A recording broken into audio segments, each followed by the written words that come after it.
इसमें बेटा Poynting theorem के बाद जो आपका नेक्स्ट जो आर्टिकल जो आपके सिलेबस में है that is transverse nature of electromagnetic waves. Basically transverse nature ये कई बार एग्जाम में आता है बेटा, prove that the electromagnetic waves are transverse in nature, इस तरीके से क्वेश्चन पूछे जाते हैं। और ये सिंपल इसमें एक्सप्लेनेशन दी है इसने। तो हेयर ट्रांसवर्स का मतलब ये है कि जो वेव जिसकी डायरेक्शन, जैसे यहाँ पर अगर आप देखेंगे तो इलेक्ट्रोमैग्नेटिक वेव के बेटा दो, you can say there are two electric and magnetic parts हैं। They are perpendicular to the किसके, they are perpendicular to the direction of propagation of electromagnet, मतलब जिस डायरेक्शन में आपकी इलेक्ट्रोमैग्नेटिक वेव जा रही है ये दोनों वेक्टर उस डायरेक्शन के परपेंडिकुलर होंगे।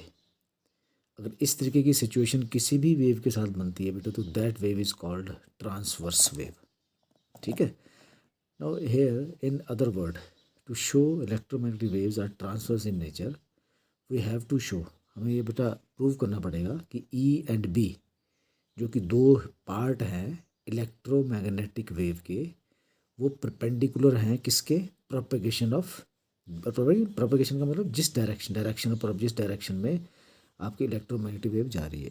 अब इसका अगर आप वैसे समझें, सपोज योर इलेक्ट्रोमैग्नेटिक वेव जो है वो आपकी अलॉन्ग एक्स एक्सिस जा रही है, तो इलेक्ट्रिक पार्ट और मैग्नेटिक पार्ट आपका वाई एक्सिस और जेड एक्सिस की तरफ होगा, तो that wave is called transverse in nature. इसका मतलब ये हुआ कि ई और बी इसके परपेंडिकुलर है, वो प्रूव करेंगे बेटा अभी। अब फिर यहाँ ध्यान रखना, यहाँ जो चीज़ हम करेंगे ये बार बार हम रिपीट कर रहे हैं आगे भी अगले आर्टिकल्स में भी, तो इसको ध्यान से समझ लेंगे। ये हमने ऑलरेडी बेटा किया है कि हमने इलेक्ट्रोमैग्नेटिक वेव लिखी थी in terms of electric field and magnetic field in dielectric medium and that is given by this, that is del cross E is equal to this and del cross B, del square B is equal to this. ठीक है। अब यहाँ पर ये आपका है mu epsilon, what is this, this is equal to 1/v square. ठीक है।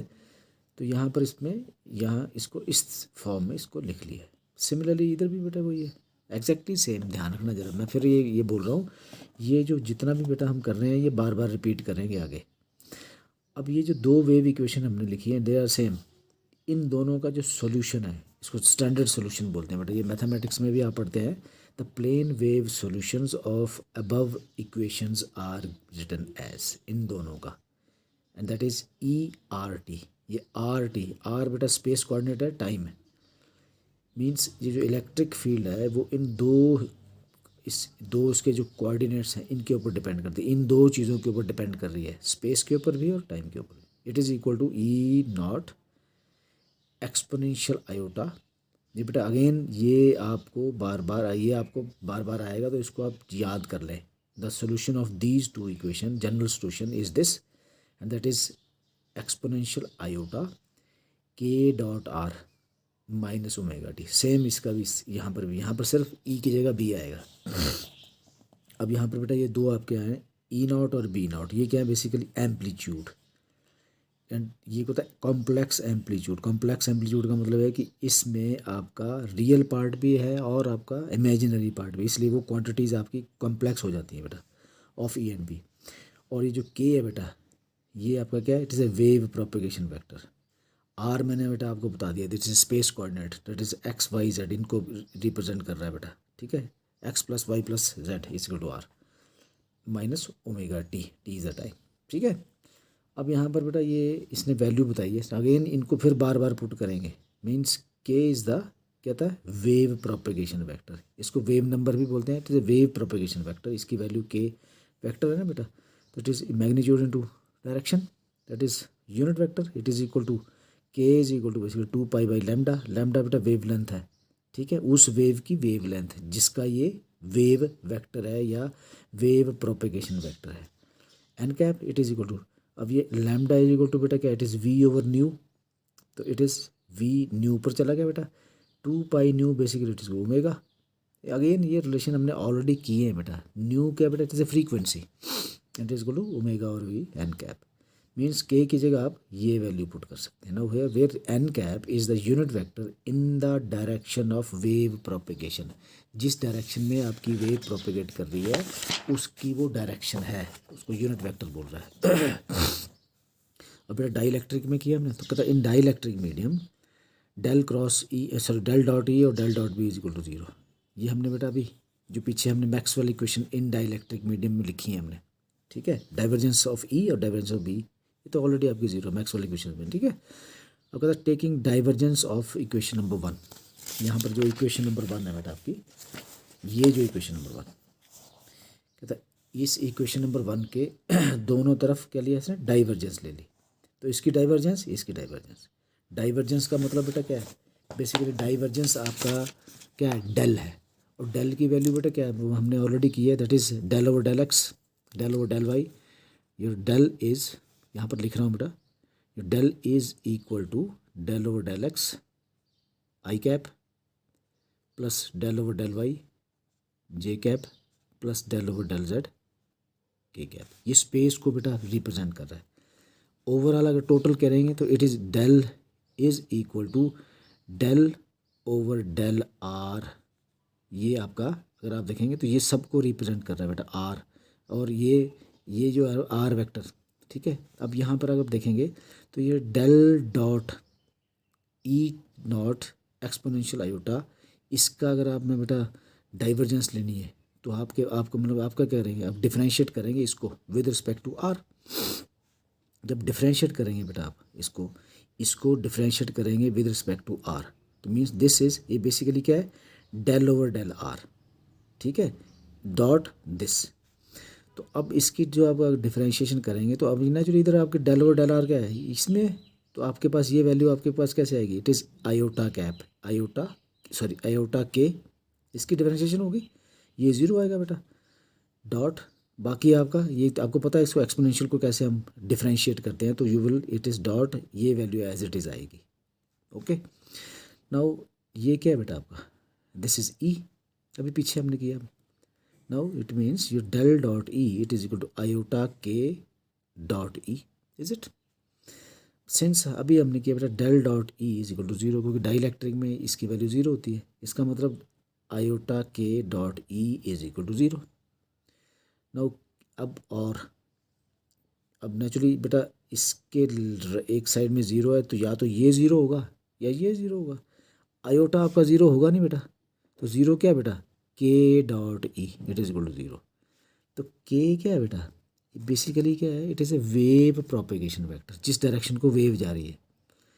ई डॉट, अब दो वेक्टर का डॉट प्रोडक्ट कब होता है, जब वो दोनों आपस में परपेंडिकुलर होगी।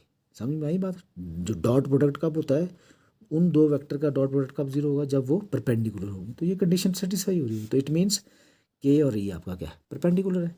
सिमिलरली के एंड बी भी आप प्रूव करते हैं इट इज ए परपेंडिकुलर। अब B is also perpendicular to K, now this proves that your E and B are perpendicular to K. K क्या है बेटा, it is a basically direction of the propagation of the electromagnetic wave. ये बेटा ये show कर रहा है कि आपकी इलेक्ट्रोमैग्नेटिक वेव क्या है, ट्रांसवर्स इन नेचर है। ये बेटा एग्जाम में कई बार आता है। अब अगला जो आर्टिकल जो बेटा आपके सिलेबस में है, फिर जो बीच के आर्टिकल छोड़ रहा हूँ बेटा, क्योंकि हम स्ट्रिक्टली अकॉर्डिंग टू सिलेबस चल रहे हैं। Now it is the characteristics impedance, या इंट्रिंसिक इम्पिडेंस भी बोलते हैं, या उसको वेव इम्पिडेंस भी बोलते हैं, किसी भी नाम से पूछा जा सकता है, ऑफ फ्री स्पेस। अब बेटा ये फ्री स्पेस आपके सिलेबस में नहीं है, आपके सिलेबस में है डाइलेक्ट्रिक्स में, characterise impedance in dielectric, but ये आप यूज़ करेंगे डाइलेक्ट्रिक में भी, इसलिए मैं पहले इसको समझा देता हूँ। अब अगेन फिर ध्यान से सुनना बेटा, ये जो मैं आपको करवा रहा हूँ आर्टिकल, ये एग्जैक्टली सेम आपका डाइलेक्ट्रिक में भी होगा। सिर्फ फ़र्क क्या है, फ्री स्पेस में वेलोसिटी सी होती है इलेक्ट्रोमैग्नेटिक वेव की फ्री स्पेस में, और डाइलेक्ट्रिक में वेलोसिटी वी होती है, ठीक है।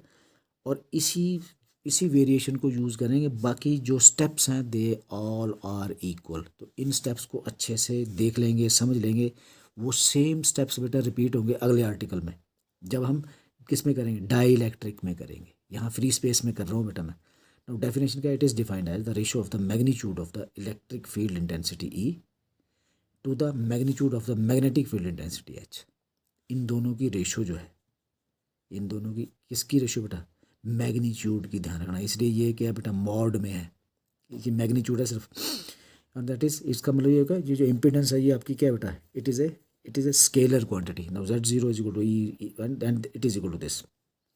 Now in SI unit of the characteristic impedance is equal to ohm. Ohm means resistance. यहाँ पर बेटा ये कोलेक्टिव रेजिस्टेंस को हम इम्पिडेंस बोलते हैं, इसलिए इसका नाम इम्पिडेंस बोल रहा है. ओके, अब बेटा इसको प्रूव करेंगे. You start with, again start, वो सेम स्टेप्स पे स्टार्ट हो रही है जैसे हमने पीछे की. अब बेटा फ्री स्पेस है, हम वेव इक्वेशन लिखेंगे फ्री स्पेस में. तो फ्री स्पेस में बेटा आपको ध्यान में पिछले आर्टिकल में हमने यहाँ किया था सिर्फ म्यू एप्सिलॉन किया था क्योंकि वो डाइलेक्ट्रिक में थी. यहाँ फ्री स्पेस है तो यहाँ पर आपका क्या एब्सोल्यूट आपकी परमिबिलिटी और एब्सोल्यूट परमिटिविटी आएगी इन टर्म्स ऑफ ई और इन टर्म्स ऑफ बी. ये दो इक्वेशन लिख लिया हमने, ये ऑलरेडी हमने लिखी हुई है. अगेन सेम अगर आप देखेंगे इन दोनों का सोल्यूशन बेटा यही है, अभी किया हमने, that is E is equal to E not exponential iota K dot R minus omega T. Similarly B का भी. अब यहाँ पर आके आप देखना इसमें क्या अब हम यूज़ कर रहे हैं बेटा मैक्सवेल थर्ड इक्वेशन. वहाँ पर हमने डेल डॉट ई यूज़ की थी, यहाँ पर हम डेल क्रॉस ई यूज़ कर रहे हैं. It is equal to minus del over del T of P. ठीक है. अब ये 3 और 4 ये जो आपकी दो वैल्यूज़ हैं वो बेटा इसमें पुट करेंगे. ई की वैल्यू यहाँ आ गई, ये E is equal to this. B की वैल्यू बेटा यहाँ आ गई, ये बी की वैल्यू है ना, ये आपके यहाँ पी नॉट इज दिस. अब ये अगेन मैं बेटा अभी किया हमने, ये बेसिकली क्या अभी क्रॉस प्रोडक्ट है लेकिन है अगेन ये डेल ओवर डेल आ रहा है. अब ये अब del over del basically is a differentiation of इसकी किसके विद रिस्पेक्ट टू आर. तो ये कितना आया बेटा, अभी पीछे जो किया था that is iota K, but एक क्रॉस प्रोडक्ट है. पिछला क्या था बेटा, डॉट प्रोडक्ट था. E not this is equal to बेटा, अब ये क्या differentiation with respect to T किसकी. अब यहाँ पर ये इसमें देखें, ये इसमें टी है नहीं, ये जीरो हो गया, इसकी आएगी differentiation. It is equal to, ये माइनस है ना, तो माइनस क्या, ये ऑलरेडी माइनस है ना बेटा, माइनस आयोटा ओमेगा ये वाला. अगेन अगेन आपको पता है एक्सपोनेंशियल में तो ऐसे लिखेंगे इसकी value. What is this and this is equal to E, this is equal to B.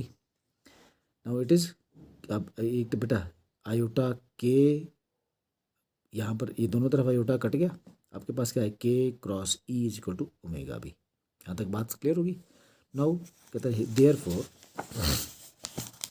अब इसमें देखेंगे बेटा ये आप देखें क्रॉस प्रोडक्ट है और ये आपका बी है. इसका मतलब क्या हुआ, इसका मतलब ये हुआ कि ये अगर आप क्रॉस प्रोडक्ट करते हैं दो वेक्टर का, जो तीसरा वेक्टर आता है वो उसके परपेंडिकुलर होगा. इसका मतलब देयरफॉर कहता है B is perpendicular to both K and E. ठीक है, के क्या है बेटा, it is a wave propagation, जिस डायरेक्शन को वेव जा रही है बेटा. The vector E B K forms a right handed orthogonal set. क्यों, क्योंकि दे आर दे तीनों एक दूसरे के लिए परपेंडिकुलर हैं. अब कहता बट के इज इक्वल टू, अब के वेक्टर है ना बेटा, again it is K to N cap, K N cap and here N cap वही unit vector along the direction of propagation of electromagnetic wave. ठीक है. Therefore equation number 6 can be written as, ये वाली जो इक्वेशन है this is equation number 6. Now this can be written as, इसको मैंने बेटा वही सिंपल कुछ नहीं किया मैंने यहाँ पर it is K N cap cross E is equal to omega B where B is equal to mu naught H. ये इसका रिलेशन हमने ऑलरेडी बेटा हमें किया है. ठीक है. And it means this can be written होता है. अब यहाँ पर क्या है के ऑलरेडी यहाँ पर बेटा ये म्यू एच है ना, तो यहाँ पर इसको अगर आप कन्वर्ट करेंगे बी को तो ये mu not omega H and H is equal to K omega not mu not omega and that is N cap cross E K is equal to omega over C. ठीक है. अब यहाँ पर बेटा h इज़ इक्वल टू, अब यहाँ पर इस ये वैल्यू मैंने k की जगह ये वैल्यू हमने इस्तेमाल की तो हमारे पास k is equal to omega over C into omega mu naught. Same बेटा सिंपल मैथमेटिक्स है बेटा. इसमें म्यू से म्यू कट गया, हमारे पास ये वैल्यू रहेगी and here h is equal to this. Again अब बेटा मैग्नीट्यूड ले रहा हूँ, ध्यान रखना ज़रा. ठीक है. अब जब मैग्नीट्यूड लिया तो हमारे पास ये वैल्यू जो आपकी ये वाली है, ये मैग्नीट्यूड ले रहा हूँ, डायरेक्शन ले रहा बेटा अब यहाँ, तो this is equal to H is equal to 1/μ0 C E, and here E over C is equal to μ0 C. ठीक।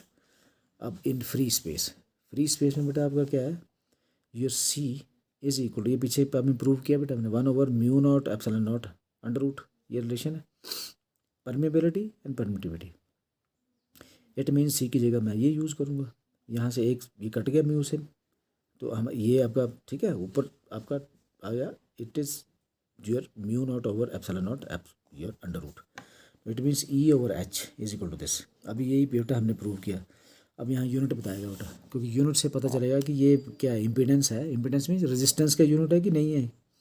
अब E is volt over metre, H is ampere per metre, तो इन दोनों की रेशो अगर आप देखेंगे, ratio means unit of ratio, इस रेशो की यूनिट क्या हुई, this is equal to ohm. क्यों, ओम इज इक्वल टू बेटा क्या है, it is a volt over ampere, volt over ampere. ठीक है, now hence E over H has a same unit those of impedance. बेटा वो impedance means basically resistance and is also called characteristic impedance of free space, और इसको Z not से denote करते हैं। और जेड नॉट की वैल्यू बेटा ये हुई, ये बेटा आपकी कांस्टेंट वैल्यू है, इसकी वैल्यू कांस्टेंट पुट करके जेड नॉट की वैल्यू आएगी 377 ओम। इसका मतलब ये है कि आपकी जो इलेक्ट्रोमैग्नेटिक वेव है वो अगर फ्री स्पेस में ट्रेवल करेगी तो उसको इतना आपको उसको रेजिस्टेंस मिलेगा, and that is equal to 377 ohm. ठीक है, और इसमें ये एक और चीज़ बता रहा बेटा, कहता आल्सो, क्योंकि 377 बेटा रियल क्वांटिटी है ना बेटा, रियल और पॉजिटिव है। इसका मतलब यह है कि इन दोनों का रेशो फ्री स्पेस में रियल है और पॉजिटिव है। इसका मतलब ये हुआ कि ई और एच जो है सेम फेज में वाइब्रेट करेंगी। फेज का मतलब क्या हुआ, अगेन फिर ध्यान से समझना, कहता फेज का मतलब यह है कि अगर ई मैक्सिमम होगा, एम्पलीट्यूड मैक्सिमम उसकी जो डिस्प्लेसमेंट कह सकते हैं इसको, तो एच भी मैक्सिमम होगा। कहता है amplitude of H is also maximum. तो ये आपका इससे रेफरेंस निकला, इन्फ्रेंस इससे निकला, क्योंकि ये रियल क्वांटिटी है, पॉजिटिव है, एक ही फेज में है, इसलिए जब ई आप जितना एम्पलीट्यूड बेटा ई का होगा उतना ही एम्पलीट्यूड आपका एच का होगा। दिस इज ये बेसिकली आपका इसमें है बेटा, किसमें, फ्री स्पेस में। अब मैं आपको बता रहा हूँ, अब मैं जल्दी से करूँगा बेटा, क्योंकि ये आपका जो मीडियम या डाइलेक्ट्रिक में आपका ये सिलेबस में ध्यान रखना जरा, लेकिन ये एग्जैक्टली सेम स्टेप से आपका प्रोसीड करेगा जैसे हमने पीछे किया। अगेन यहाँ पर डेफिनेशन, अब ये D for dielectric, it is equal to E by H, same it is equal to, वहाँ क्या था बेटा μ0 ओवर एप्सिलॉन नॉट, ये म्यू ओवर एप्सिलॉन, क्योंकि ये मीडियम में ध्यान रखना जरा, अंडर रूट, ये प्रूव करना बेटा। कहाँ उस टाइम क्या किया था हमने, वेव इक्वेशन लिखी थी बेटा, किसमें, फ्री स्पेस में। यहाँ का हम क्यों लिखेंगे, डाइलेक्ट्रिक में लिखेंगे। इन दोनों का सोल्यूशन ये हुआ, जैसे सेम एग्जैक्टली सेम, एक ये और अगला सोल्यूशन वो जो आपने पीछे किया, that is B is equal to B not exponential iota K dot R minus omega T. Again बेटा फिर वही थर्ड इक्वेशन यूज़ की हमने, that is del cross E is equal to this. Again E और B की value इसमें put कर दी, इसमें ये जब पुट करेंगे तो आपके पास बेटा ये आएगा। अब अगेन वही बेटा फिर डिफरेंशिएशन आएगी, किसकी, विद रिस्पेक्ट टू आर, ये differentiation with respect to T, इधर आपका आयोटा के आया। अगेन सेम स्टेप्स बेटा आप रिपीट कर रहे हैं, बट वहाँ पर फ्री स्पेस था, यहाँ पर डाइलेक्ट्रिक है, बाकी कोई फ़र्क नहीं है। It is this and again same K cross E is equal to this. अब यहाँ पर फिर वही सेम, कहते क्यों, क्योंकि क्रॉस प्रोडक्ट है बेटा, तो इसका मतलब बी इन दोनों के परपेंडिकुलर है। अब नेक्स्ट इसमें क्या बोल रहा है बेटा, वो same K is equal to K N cap, अब N cap cross E is equal to omega B. बेटा फिर मैं बोल रहा हूँ ये सेम स्टेप्स रिपीट हो रहे हैं बेटा। अब यहाँ पर फ़र्क आएगा बेटा, यहाँ पर फ़र्क क्या आया, K is equal to omega over V, V is the velocity of the electromagnetic wave in dielectric या इन मीडियम। वहाँ पर के इज इक्वल टू हमने क्या पुट किया था, ओमेगा ओवर सी, यहाँ पर K is equal to omega over V, H is equal to this, again E over H is equal to this, वहाँ पर बेटा सी आ रहा था, यहाँ पर वी आ रहा है, बाकी कोई फ़र्क नहीं है। वहाँ पर ओमेगा नॉट था, यहाँ पर ओमेगा आ रहा है। वहाँ पर म्यू आ रहा है, यहाँ वो म्यू नॉट आ रहा है, वहाँ यहाँ पर म्यू आ रहा है। क्यों? क्योंकि म्यू नॉट आपका है permeability in free space, mu is the permeability in किसमें, डाइलेक्ट्रिक या मीडियम। कहता है in medium V is equal to this, ये वेलोसिटी है बेटा मीडियम। वहाँ पर क्या किया था, सी इज इक्वल टू 1/म्यू not epsilon not under root. अब बेटा ये हमने पुट किया, हमारे पास E/H is equal to mu by epsilon आया। पिछले में क्या आया था बेटा, μ0/एप्सिलॉन नॉट। फिर ध्यान रखना स्टेप्स एग्जैक्टली सेम हैं, फ़र्क सिर्फ आपका μ0 और एप्सिलॉन नॉट, क्योंकि पिछले आर्टिकल में हमने फ्री स्पेस में किया है, यहाँ पर हम यूज़ कर रहे हैं मीडियम को। ध्यान रखना जरा। अब इनकी ratio is equal to ohm, same same exactly same, ठीक है। और नाउ अगर ये ओम है तो इसका मतलब ये इम्पीडेंस है या रेजिस्टेंस है। This is also called characteristics और intrinsic impedance of dielectric medium, ठीक है। It is denoted by Z, या जेड डी कर सकते हैं या जेड से करते हैं। पिछला हमने जेड नॉट से किया था बेटा। Z is equal to this. अब आपके पास ये रिलेशन बेटा यूज़ कर रहे हैं, mu is equal to mu R, this is relative permeability.